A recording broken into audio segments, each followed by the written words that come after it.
नमस्कार, मी शुभा. कोकणी फ्लेवरमध्ये तुम्हा सर्वांचे खूप खूप आणि मनापासून स्वागत करते. पावसाळ्याच्या मोसमामध्ये कारली भरपूर प्रमाणात उपलब्ध असतात. अनेक आजारांमध्ये कारल्याची भाजी ही अत्यंत लाभदायी असते. कारल्याची भाजी म्हटलं की मुलंच काय पण मोठी माणसं देखील नाकं मुरडतात. बहुतांश लहान मुले तर कारल्याची भाजी ताटात वाढून घ्यायला देखील तयार नसतात. हीच परिस्थिती जर बदलायची असेल आणि सगळ्यांनी आनंदाने चवीने कारलं खावं असं वाटत असेल तर कारल्याची ही आजची भाजी मस्त रेसिपी ट्राय करा. आंबट गोड चटकदार असं कारलं. आजवर कारल्याची भाजी पाहून तोंड आंबट गोड करणारी मंडळी कारल्याची ही चटकदार आंबट गोड भाजी मात्र आवडीने खातील. म्हणून मी तुम्हा सर्वांसाठीच घेऊन आली आहे भरली कारली. चला तर मग पाहूया भरली कारली कशी तयार करायची ती. भरलेली कारली बनवण्यासाठी लागणारं जे साहित्य आहे, इथे मी कारली घेतलेत. ही छोटी छोटी कारली घेतलेत. ही छोटी छोटी कारल्यातली आतली मी सगळ्या बी काढून घेतल्यात. ह्या बघा, अशा पद्धतीने मी सगळ्या बिया काढून घेतल्यात आणि बिया काढून झाल्याच्यानंतर ह्या वाफवल्यात. वाफवताना मी याच्यामध्ये कोकम घातलेले होते. म्हणजे प्रत्येक कारल्यामध्ये नाही मी असे घातलेले आहेत. हे कारल्यामध्ये मी पाणी घालून केलं होतं म्हणून ते गेलेले आहेत. पण असेच मी टाकले होते कोकम आणि थोडंसं चिमूटभर मी मीठ घातलं होतं. आणि हे मी थोडेसे वाफवून घेतले आहेत. म्हणजे जर असे नरम पडतील ना असे मी कढईमध्ये वाफवून घेतले आहेत. कुकरमध्ये मी नाही घेतले आहेत वाफवून, शिटी काढलेली नाही आहे. मी कढईमध्ये असे वाफवून घेतलेले आहेत. हे बघा अशा पद्धतीने. आणि हे याचा व्यवस्थित जरा कोकम घातलं ना की जरा कडवटपणा त्याचा थोडा कमी होतो, म्हणून मी कोकम घातलेला आहे आणि छान आंबटपणा पण येतो त्याला. तर मी कोकम असे घालून घेतलेले आहेत. हे बघा, कोकम जर तुमच्याकडे अवेलेबल नसतील तर तुम्ही चिंच घातली तरीही चालेल आणि चिंच घालून पण उकडून घेतले तरी चालतील. अशा पद्धतीने इथे मी थोडीशी अशीच कोथिंबीर घेतली आहे आणि हे चण्याचं पीठ घेतलं आहे. मी थोडं भाजून घेतलेलं आहे चण्याचं पीठ. त्यानंतर इथे मी घेतलेलं आहे आलं, लसूण, मिरची आणि थोडासा कांदा. हे असं जरासं असं मी दरदरीत असं वाटून घेतलेलं आहे. इथे मी कांदा खोबऱ्याचं वाटण घेतलं आहे. कांदा खोबऱ्याचं वाटण जर तुम्हाला घ्यायचं नसेल, तुमच्याकडे जर अवेलेबल नसेल तर तुम्ही त्याऐवजी कांदा आणि टोमॅटो घेऊ शकता आणि ते थोडंसं असं बारीक आपण ग्राइंडरमध्ये थोडं बारीक करून घेतलं तर छान त्याची अशी मऊसर अशी पेस्ट होते. आणि इथे घेतलं आहे मी शेंगदाण्याचा कूट. ही आपल्या आहे हळद, धना जिरा पावडर, मीठ आणि इथे घेतलं आहे मी आमचूर पावडर. आमचूर पावडर जर नसेल तर तुम्ही त्याऐवजी चाट मसाला वापरला तरीही चालेल. ठीक आहे, आता आपण बघूया कसं बनवायचं आहे आपल्याला भरलेलं कारलं. ही माझी पद्धत आहे. अशा भरपूर अशा पद्धतीने आपण भरलेली कारली बनवू शकतो, पण ही मी माझ्या पद्धतीने मी तुम्हाला दाखवते आज की मी घरी कसं बनवते भरलेलं कारलं. ठीक आहे, चला तर मग बघूया आपण भरलेलं कारलं अजून पुढे काय काय करायचं आहे आपल्याला. सगळ्यात पहिल्यांदा तर मी हेच बाऊल घेतलं आहे ज्याच्यामध्ये चण्याचं पीठ आहे आणि कोथिंबीर आहे.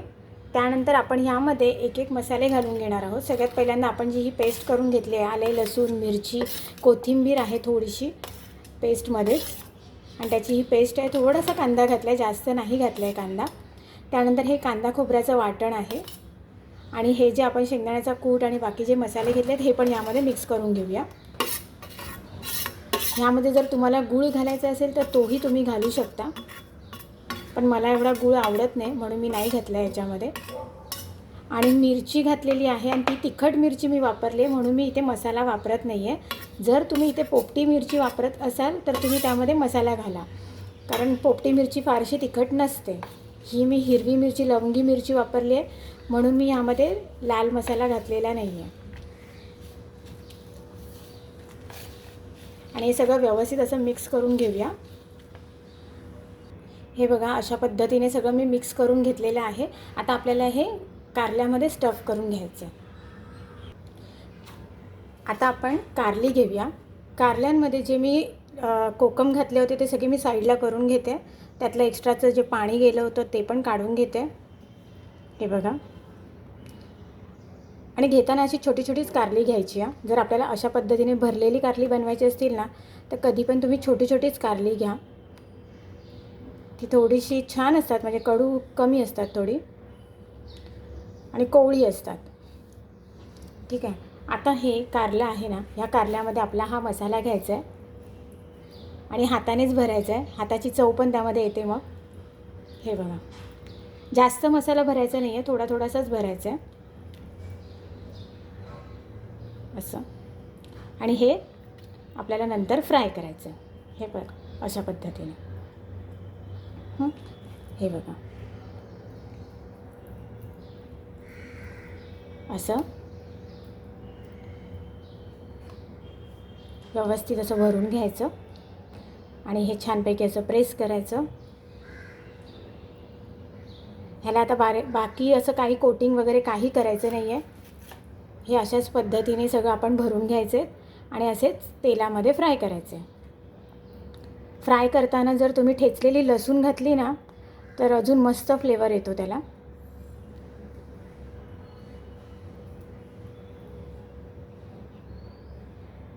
हे बघा,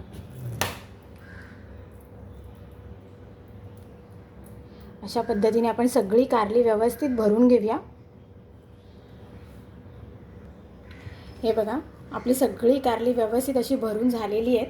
आता आपण ती फ्राय करून घेऊया. ठीक आहे, हे बघा मस्त झाले आहेत भरून. चला आता फ्राय करूया. इथे मी तवा गरम करत ठेवला आहे आणि आता आपला बऱ्यापैकी तवा गरम पण झालेला आहे. त्यामध्ये मी तेल घालून घेते. आपल्याला हे शॅलो फ्रायच करायचे. यामध्ये मी म्हटल्याप्रमाणे मी लसूण घालून घेते. लसूण थोडीशी आपली लालसर झाली का आपण त्यामध्ये कारली घालून घेऊया. लसूण पण आपली लालसर झाली आहे. मी आता एक एक करून कारलं त्यामध्ये ठेवते.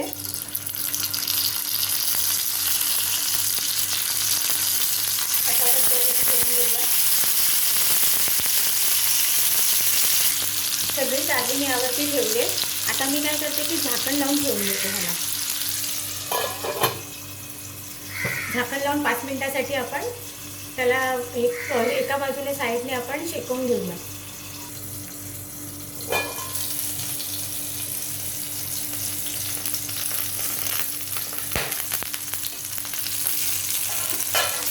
छान झालं बघा. आता एक बाजू परतून घेते तर दुसऱ्या बाजूला आपण शेकायला ठेवूया म्हणजे दुसरी बाजू पण व्यवस्थित फ्राय होईल.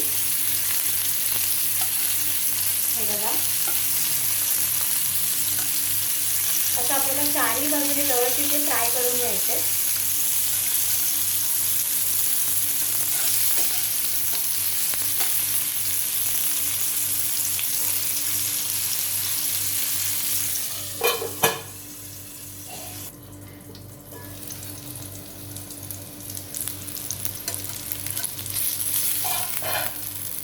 परत आता अशा साईडने आपण फ्राय करून घेऊया.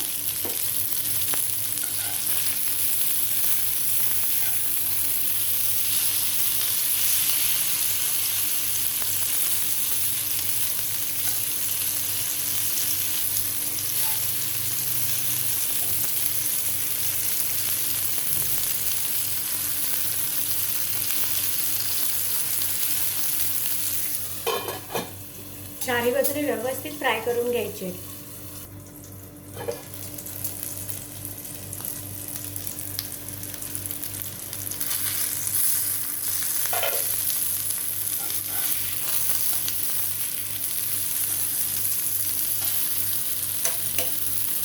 सगळी कारली आपली व्यवस्थित अशी फ्राय झाली आहे बघा. चारी बाजूने झाली आहेत फ्राय, छान झाली आहेत कुरकुरीत अशी मस्तपैकी झाली आहेत. आता मी गॅस बंद करते आणि तुम्हाला सर्व करून दाखवते. पाहिलंत मंडळी, आपली भरली कारली तयार झाली आहेत. तर तुम्ही ही आरोग्यवर्धक असलेली भरली कारली नक्की घरी ट्राय करून पहा आणि आजची रेसिपी तुम्हाला कशी वाटली ते कमेंटच्या माध्यमातून मला नक्की कळवा. आणि हो, माझ्या कोकणी फ्लेवर या चॅनलला नक्की शेअर, लाईक आणि सबस्क्राईब करायला पण विसरू नका. आता पुन्हा भेटूया आपल्या पुढच्या रेसिपीसोबत. तोपर्यंत मस्त राहा, स्वस्त राहा आणि आनंदात राहा.